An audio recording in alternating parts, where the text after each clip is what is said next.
Some of the human diseases are caused by protozoa also. You might have heard about malaria, a disease man has been fighting since many years.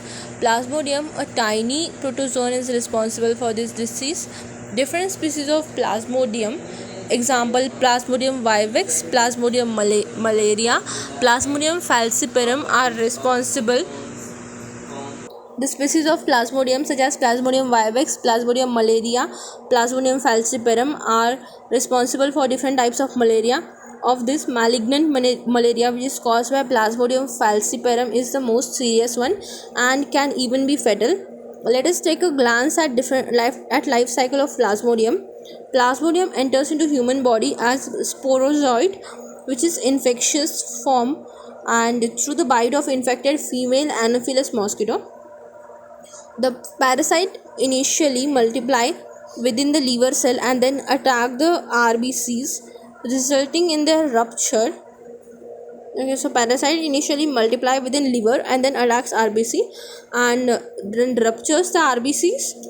And the rupture of RBCs is associated with release of toxic substance, which is hemozoin, which is responsible for chill and high fever reoccurring after every 3 to 4 days.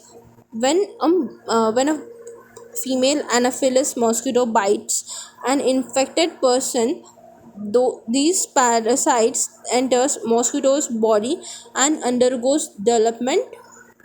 The parasites multiply within them to form sporozoites that are stored in the salivary gland, and when this mosquito bites human, the sporozoites are insected in his or her body, thereby initiating the events mentioned above.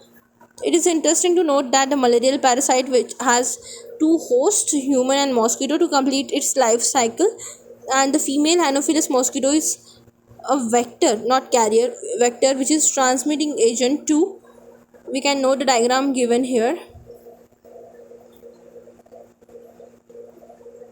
Yes, this is a diagram. Firstly, when mosquito bites a human, sporozoites are injected with the bite. Then parasites, which are sporozoites, reach the liver through blood, and the parasites reproduce asexually in liver, bursting the cells and then releasing into the blood. Then parasites reproduce asexually in RBCs, bursting the RBCs and causing cycles of fever and other symptoms. Released parasites then infect the new RBCs, and sexual stage develops in RBCs,